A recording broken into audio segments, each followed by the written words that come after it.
Bonjour à tous. Aujourd'hui est un jour particulier, cher Benjamin. Nous sommes au Club des Pyramides et avec nous le meilleur joueur français de paddle à l'international, Benjamin Tison. Merci Francky, Salut. bonjour à tous. Salut Benjamin. Vraiment, tu connais très bien le Club des Pyramides. Ça te rappelle aussi un beau tournoi, je crois. L'année dernière en septembre, pile il y a un an, j'avais gagné avec Jérémy Scatena le P2000, l'unique P2000 de l'année dernière ici. Je n'ai pas besoin de décrire le Club des Pyramides, hein, c'est un des plus beaux clubs de France dans un cadre magnifique, donc beaucoup de chance d'être ici. Alors aujourd'hui, ça va être une interview peut-être un peu particulière parce qu'on ne va pas parler de toutes tes victoires, mais on va essayer de connaître Benjamin Tison un peu mieux. On va parler de tes débuts dans ce sport avant de nous lancer sur la compétition et de parler de ce qui est en train de se passer aujourd'hui. Focus sur Benjamin Tison, ses premiers jours, ses premiers moments sur un terrain de paddle. Alors mes premiers moments sur un terrain de paddle, c'est au Tennis Club du Mas à Perpignan, que tu connais très bien, que vous connaissez très bien. J'étais mon cousin qui m'a fait essayer pour la première fois, donc j'ai joué. Je n'avais jamais joué, j'avais jamais entendu parler de sport. Et la première fois que j'ai joué, c'est pas pour la belle histoire, j'ai adoré. Mais le problème, c'est que quand je rentrais à Paris après les vacances, il n'y avait pas de terrain de paddle. Donc ça a été un peu dur la mise en pratique, jusqu'au jour où le Tennis Club de Bois d'Arcy à l'époque a ouvert des terrains de paddle. Le paddle club. Le paddle club, Ouais. exactement. Ouais. Et du coup, voilà, j'ai pu m'y mettre un peu. Et nous, on avait fait construire 2 terrains aussi au Tennis Club de Mantes-la-Jolie. Puis après, voilà, aux Pyramides, les tournois se sont un peu développés. Et je me suis lancé à fond. Alors tu t'es lancé à fond, mais à partir de quand tu t'es dit, tiens, j'ai plutôt un niveau intéressant que j'ai pu acquérir relativement rapidement du fait d'avoir un passé lié au tennis surtout, hein, et où tu as eu peut-être un déclic en te disant, allez, je me lance vraiment dans le paddle. Il y a 2 événements. Le premier tournoi que j'avais fait avec mon premier partenaire Frédéric Pommier, on était parti à Lyon, c'était le paddle central à l'époque, faire un tournoi, mais on n'avait jamais joué en tournoi, donc c'était vraiment nouveau pour nous. Et on avait battu en quart de finale Johan Bergeron et Pierre-Étienne Morillon, qui était déjà 3e français à l'époque, donc nous on jouait très peu. Et j'avais perdu en finale contre Justin Lopez et Heitor Garcia, déjà l'espagnol à l'époque, on est en balle de 7, donc ça, bref. Et du coup, je me suis dit, on joue pas trop mal quand même, etc.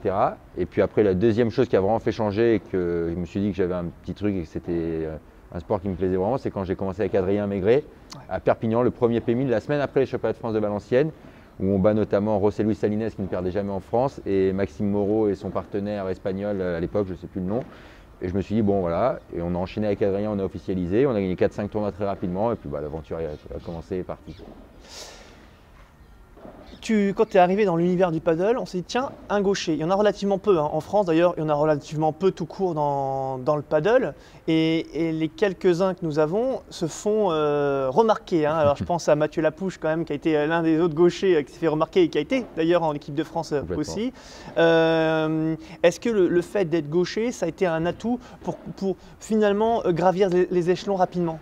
Bien sûr, comme tu le dis, le gaucher est rare, entre guillemets, même si on voit qu'au Whirlpool Tour, il y en a de plus en plus sur la fin de tableau, c'est de plus en plus, mais le gaucher est rare, ça mène pour moi un équilibre un peu parfait à la paire.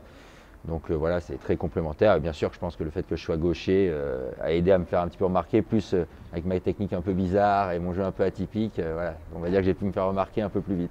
Alors justement, je voulais en parler un peu de ta technique.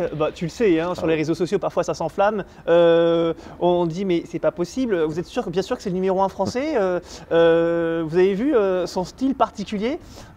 Qu'est-ce que tu as à dire par rapport à ça? Je crois comprendre qu'au tennis, tu avais, je ne sais pas si c'est un problème, mais tu avais c'est encore pire. Ah, c'est encore pire. Ah non, bon. Je crois qu'au paddle, je suis plus beau qu'au tennis, c'est pour dire. Donc, non, écoute, moi, je n'attache pas trop d'importance. Moi, j'ai toujours marché à l'efficacité. Bien sûr que je rigole moi-même. Hein. Je sais que je ne suis pas le plus élégant quand je suis sur le terrain. J'ai ma posture, j'ai ma tenue de raquette, etc. Mais bon, moi, je n'accorde pas tant d'importance. Et puis, justement, je trouve que maintenant, je le prends avec le sol parce que ça me fait me remarquer, justement. On me reconnaît vite. Et voilà, quand je croise des joueurs du Whirlpool Tour, à chaque fois, leur premier geste, c'est de faire mon revers comme ça un petit peu. Bon, voilà, on rigole, il faut avoir un peu d'humilité aussi et savoir ses points faibles, ses points forts. Moi, mon esthétique sur le terrain, c'est pas mon point fort. Bon, et parfois, c'est un peu difficile aussi pour les photographes parce qu'ils se disent, zut, bon, c'est pas évident. Je suis obligé d'engueuler tous les photographes à chaque fois parce qu'il n'y a pas de belles photos de moi et c'est de leur faute, je comprends pas. Sauf les miennes, elles sont quand même sympas. T'es le seul qui arrive à me prendre. Quand même, bon, mais je m'y prends à 50 fois. Ouais.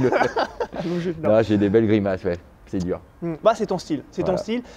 On va parler d'un autre sujet, et c'est vrai que c'est un sujet qui revient, c'est souvent les relations qu'il peut y avoir entre les joueurs dans une paire, hein, la cohésion dans une paire. On pense notamment à ton ancien partenaire Théo Zapata, avec qui tu t'es très bien entretenu, la relation était très bonne. Super. Et puis de manière assez soudaine, tu as surpris ton monde en expliquant que c'était terminé avec Zapata et que tu allais jouer très rapidement. Tu as tout de suite trouvé un autre partenaire. C'était avec Marc Quiles, je le rappelle aujourd'hui, donc il joue avec Marc Quiles, qui est connu en France parce qu'il avait fait un saut du côté de la National Paddle Cup il y a quelques années déjà. Et c'était un espoir, même Ouais. titre que Bella au début. Ouais. Bah, écoute, non, j'ai été surpris, comme tu dis, j'ai surpris au monde. Bah, j'ai été surpris moi-même. Hein. Le lendemain de Perpignan, où je gagne le P2000 avec Joe Bergeron, Théo m'appelle alors qu'on venait de faire un tournoi super, parce qu'on venait d'avoir balle de match contre Edu, Moya Alonso et Edu Chilaron et Moya Alonso, qui sont joueurs de tableau. On avait fait un super match. Et qui m'appelle et qui me dit, voilà, Ben, je vais être franc, il y a Nacho Gadea qui m'a demandé de jouer. Voilà, je ne suis pas sûr qu'il joue mieux que toi forcément, mais il a beaucoup plus de points que toi. Je vais être tête de série de Previa. Il y a beaucoup d'importance sur les points en Apple Tour. Et comme on avait une très très bonne relation sur, mais en dehors du terrain aussi, on est toujours d'ailleurs en très bon terme, ça a été un peu dur la séparation. Même lui, je pense qu'il ne l'a pas super bien vécu de ce qu'il m'a dit. Après, voilà, il faut savoir rebondir, c'est la vie. Moi, je n'en tiens pas rigueur. Et puis, on ne sait jamais de quoi l'avenir nous réserve. Ça se trouve, on jouera ensemble. Donc, Oui, donc finalement, vous êtes en très bon terme. Mais c'est vrai que la question qu'il y a derrière, c'est ces changements parfois un peu brutaux. Alors, parfois qui sont bien pris, tu l'as très bien pris et derrière, tu as pu rebondir très rapidement. Mais parfois, c'est moins le cas, tu le sais. Écoute, c'est la mode un peu. Hein. Tu vois, au Apple Tour, tous les meilleurs joueurs changent très souvent. On a vu cette année incroyable Alemandy et Maxi Sanchez changer après un tournoi. Il y a plein de perches, que ce soit chez les femmes ou chez les hommes, qui changent au bout de 2-3 tournois. Moi, j'appelle toujours le paddle un sport individuel à deux, parce que c'est pas vraiment un sport collectif. Pour moi, c'est encore très ancré individuel, et du coup, il faut savoir se remettre en question, et que c'est pas toujours la faute du partenaire, et ça change beaucoup. En tout cas, la solution de facilité est de changer. Moi, je suis pas fan du changement rapide. Après, de temps en temps, ça peut aussi ne pas matcher. Il faut pas, pour autant, quand ça marche pas, s'entêter et continuer. Chacun est libre de faire ses choix. Moi, voilà, je suis plutôt quelqu'un qui laisse la chance aux entraînements, apprendre à se connaître. Et voilà, après, il n'y a pas de vérité de toute manière. Est-ce que tu es d'accord avec cette phrase? C'est le sport collectif le plus individuel qui soit. Je suis assez d'accord avec cette phrase, d'où ma phrase avant sur l'individuel et deux. Pour moi, c'est très individualiste. Moins que le tennis dans le sens où on a deux, mais c'est voilà, qui peut faire mal. Qui peut faire mal parfois. Exactement, mais voilà, il y a à la fois des belles histoires, des belles relations, et de temps en temps, ça peut être dur. Il y a des joueurs qui, d'ailleurs, peut-être ne veulent pas ou ne peuvent plus continuer comme ça parce que justement ce côté-là fait peut-être encore plus mal que lorsqu'on est au tennis. On dit qu'au tennis c'est peut-être plus individuel, pourtant on est seul sur un terrain. Là on est deux et il y a le côté des mots parfois qui sont utilisés. J'ai été trahi, j'ai appris au dernier moment, je ne sais plus comment je vais faire pour poursuivre ma carrière, parce que parfois ta carrière peut cesser juste parce qu'il y a eu une séparation. De toute manière, c'est ce que je dis, un bon joueur de paddle, s'il n'a pas de partenaire à son niveau, il ne sera pas dans les meilleurs. Donc ça se joue à deux malgré tout, c'est ce que tu disais, un sport collectif mais individuel. Et donc du coup, oui, de temps en temps cette sensation un peu de trahison, que tu passes à côté du projet, que voilà, par exemple, moi j'aurais pu me dire quand Théo m'a quitté, mince, je viens de faire mon tableau, on est en pleine bourre, tout va s'arrêter. Il y a différentes manières de voir les choses, mais bien sûr que le partenaire est très important au paddle. Et je pense que d'ailleurs dans l'avenir, il y a de plus en plus de travail avec le préparateur mental qui est fait par pair. Enfin voilà, c'est quelque chose qui est en train de se développer.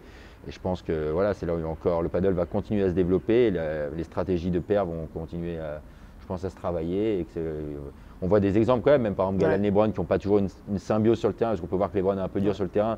Il a dit qu'il y travaillait d'ailleurs, j'ai vu. Mais au final, ils sont quand même ensemble. Et les numéros 1, c'est eux. Et c'est la paire qui a entre guillemets un peu d'ancienneté. Donc pour moi, c'est la preuve qu'il faut rester aussi un peu avec son partenaire.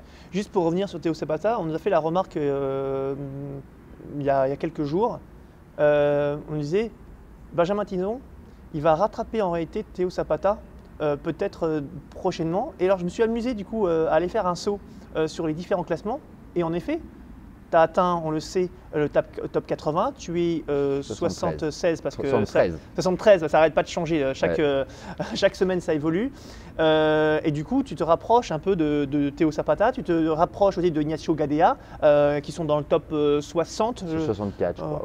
Ouais, et donc, on va dire, les différences ne sont plus si grandes qu'auparavant. Écoute, j'ai fait une très belle première partie de saison. Après, je ne sais pas si les gens connaissent le système du Apple Tour, mais il y a des points bonus de pré-Prévia à Prévia. Et maintenant que je suis déjà en Prévia, les autres me grappillent aussi des points et reviennent un peu sur moi. donc il pourrait que je perde un peu de place. Mais oui, je me suis rapproché de Nacho et de Théo. Le but, c'est d'essayer d'aller le plus loin possible. J'aimerais bien finir dans le top 70. C'est très dur, il va falloir se battre, mais c'est mon objectif. On verra à la fin de l'année si je l'ai accompli. J'ai changé d'objectif, parce qu'à la base, au début d'année, c'était être top 90. Donc il est déjà plus ou moins réalisé, donc j'ai envie d'aller plus loin. Mais oui, les points augmentent. J'ai fait une très belle partie de saison et j'espère que ça va continuer. Allez, on va poursuivre quand même sur ce grand partenariat avec Cupra. Allez, un partenariat qui a à faire et qui fait presque déjà dans les coulisses parler, mais qui va faire beaucoup parler, j'imagine, dans les prochaines semaines, prochains mois. Cupra, qui se lance en France énormément, et puis qui va avoir dans sa team Benjamin Tison. Comment ça s'est passé? Comment l'histoire a commencé? Écoute, déjà comme tu dis, je pense que ça va faire beaucoup parler parce que Cupra, voilà, dans le milieu du paddle, c'est quelque chose, puisque en Espagne, c'est notamment Bella qui a initié un peu avec Cupra. C'est très connu. Nous, en Espagne, on voit beaucoup de Cupra, beaucoup plus qu'en France. Donc pour nous, qui sommes au Whirlpool Tour, on vit avec Cupra sur chaque tournoi, etc. Donc quand l'occasion s'est présentée, l'histoire est toute simple. C'est grâce à Robin Aziza qui s'occupe de mes intérêts depuis cette année, qui m'a mis en contact. Et voilà, ça a été très vite puisque Cupra a une volonté de s'implanter un peu dans le milieu en France, dans le milieu du sportif en France. Et voilà, comme c'est une nouvelle marque un peu innovante, qui aime bien se démarquer, qui a du caractère au niveau des voitures aussi, le paddle, je trouve, colle parfaitement avec leur description, puisque c'est un nouveau sport aussi qui est en train d'exploser dans le monde entier. Personne n'arrive à arrêter cette folie qu'est le paddle. Donc voilà, je pense que c'était un beau mariage entre le paddle et Cupra. Et j'ai la chance d'avoir été choisi pour être un des ambassadeurs et je suis ravi, bien sûr. Bon, allez, on va terminer sur une anecdote qui concerne ton père, qui te suit énormément, qui te regarde et que j'aime beaucoup, et qui me disait, le paddle c'est assez étrange parce que il y a beaucoup de joueurs de tennis que tu connaissais d'avant le paddle et qui se sont mis à jouer au paddle, quasiment d'ailleurs en même temps que toi. Tu n'étais pas si proche d'eux d'ailleurs à cette époque-là. Parfois même, vous étiez des rivaux. Et puis, le paddle vous a permis de vous rapprocher et même de devenir très copains. Et est-ce que tu es d'accord avec son analyse? Et est-ce que ça fait partie des belles histoires quand même de ce sport? Bien sûr, moi le paddle, c'est quand j'ai découvert, comme je disais, je suis tombé fan et en plus ça a fait faire des belles histoires. Dans les Yvelines, quand on a commencé, on était un groupe d'une 10-15aine de joueurs de tennis, à peu près au même classement, entre 3-6 et -15. À avoir commencé un peu en même temps, on s'est éclaté, j'ai plein d'anecdotes de voyages. Le paddle, c'est avant tout une aventure humaine. Et moi, voilà, je progresse et je m'éclate sur Whirlpool Tour, mais j'oublie pas tous mes premiers moments où je me suis régalé, où je me régale toujours en jouant au paddle. Ça reste avant tout un plaisir que, et je vais le dire, c'est tabou, mais que je n'ai jamais ressenti au tennis de ma vie. Voilà, pour moi, c'est incroyable. Je prends un plaisir et un kiff avec les amis qui est inégalable. Je m'éclate. Voilà. Eh bien, ce seront les mots de la fin. Merci beaucoup, Benjamin. Merci à toi. Bonne chance pour les mois et cette grande année là, qui s'annonce avec beaucoup de tournois en France comme à l'international. Exactement. Merci beaucoup, Francky. À bientôt. Ciao.